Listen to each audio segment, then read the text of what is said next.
I am so excited about this delivery. I got a Wacom Cintiq tablet, amazing. Now, I'm gonna do a full review on this tablet for you. I bought and paid for this tablet in full, so I have not been paid for this review. Believe it or not, this is just the stand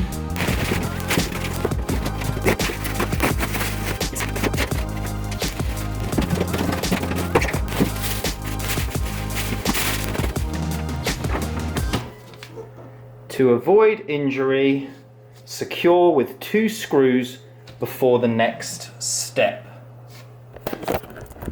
I can't find those screws.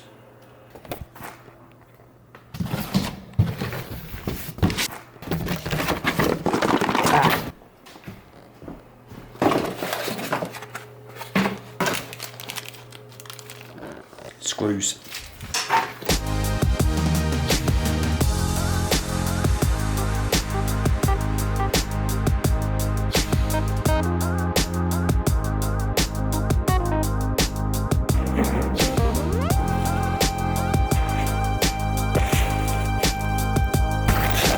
I've got to go home now and take my kids to a party.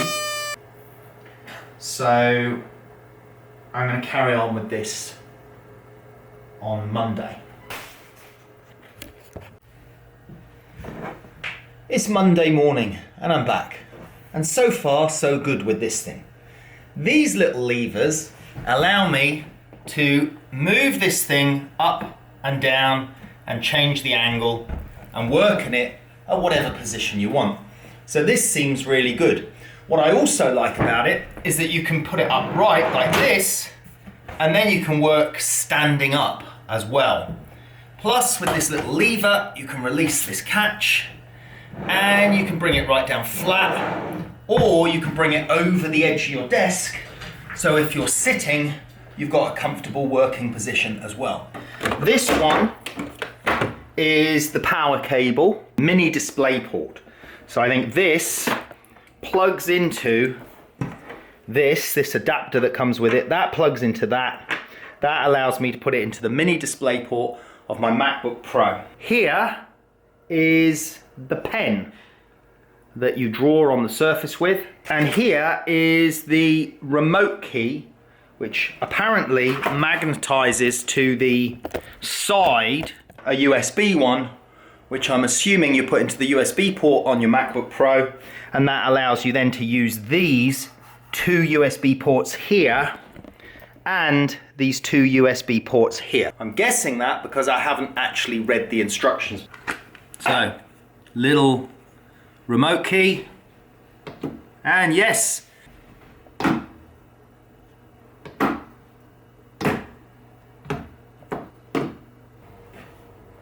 power switch. First impressions, screen looks nice and sharp.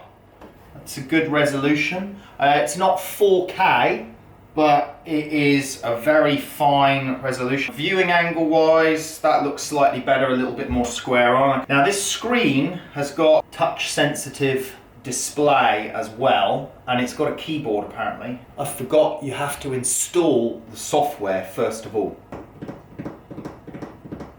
So I installed the driver directly from Wacom's website. Calibrate the tablet to ensure the cursor point appears directly under the tip.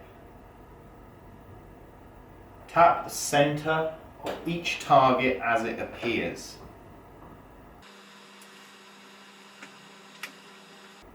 Calibration complete. What I'm going to do now, is the calibration. Start measurement. Put it in the middle. So this thing should start running through a series of colors on the screen, which is what they normally do, and it measures the colors to check their accuracy of contrast, brightness, hue, saturation, luminance, and it will create a profile.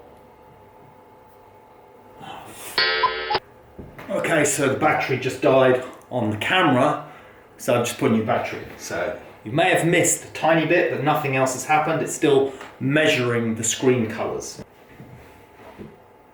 Time goes by so slowly. This thing out of the box looks like it was pretty well calibrated. One of the things that I thought was on this was a touch keyboard, and that's it.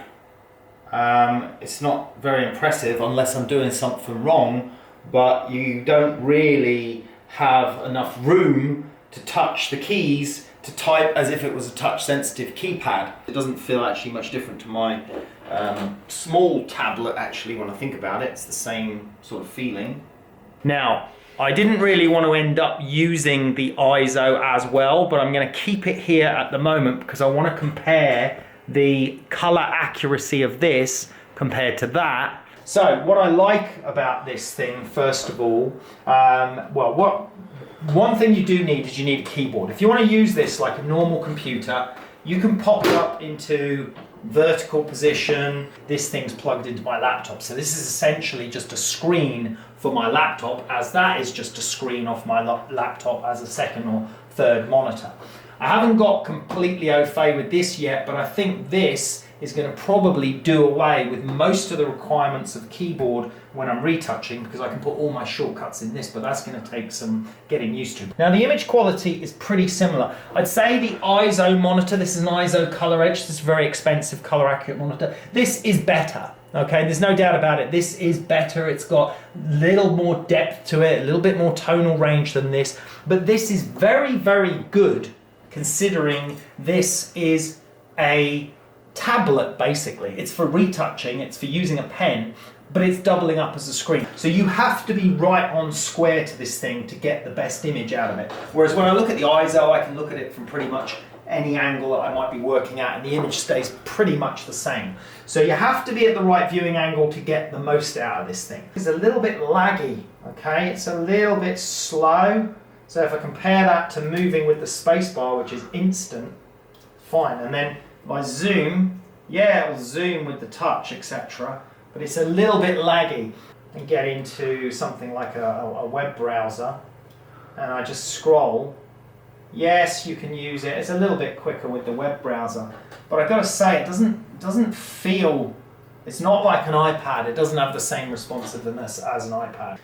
Let's just say I want to do a bit of dodging on this particular image. I can bring this in. I can bring this over the edge of the desktop like so. Now if I use this tool, I can change the zoom using this tool here, and I can flick through, there's brush size now. So now I can change my brush size just by spinning my finger on this wheel. So I've got a dodge layer on here at the moment, and I can just start dodging these eyes up a little bit if I want to make those a little bit lighter. So I'm going to just lighten that little bit in the eye there, bring up that little bit on the eyes here. I'm not going to need to do anything on this image, I'm just doing it to show you. If I just turn this layer on and off, there you go, you can see the effects that I've just done on the screen. You can see they're repeated over on the ISO screen because I'm mirroring displays.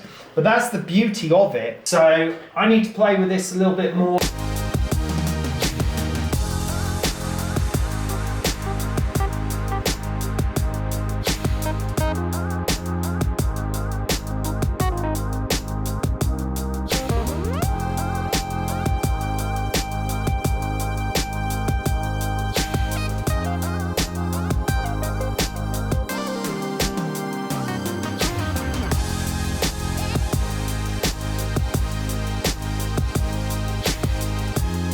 So here's another image that I retouched the other day, and very pleased with this one. My overall view on it so far is that it is very good. Obviously you'd expect it to be. I think it's probably better orientated towards artists than retouchers, because artists prefer to actually paint on the surface material and get that natural feel. And I think this is a very good screen, but I think obviously having this extra layer of the pressure sensitive material on it degrades it a little bit. It's very, very, very good though. It's very close to a high quality ISO screen. It's much better than an iMac screen because it's not that high gloss, high contrast look, but it's not as good as an ISO screen. I'll probably go and see Victor at ISO and have a look at one of their new 4K monitors and see what it's like retouching on one of those with the Wacom tablet and getting the extra resolution of the screen, because I really am looking for the best workflow solution possible for my retouching. Please like this video if you enjoyed that review and you'd like to see more product reviews. If you have any questions about using this Wacom, then please put your questions below this video and I'll try and answer them. Learn photography with me, Carl Taylor, at carltaylorphotography.com, with instant access, online streaming and HD downloads. Everything you need to know from beginner to pro. What the Okay, this is really annoying.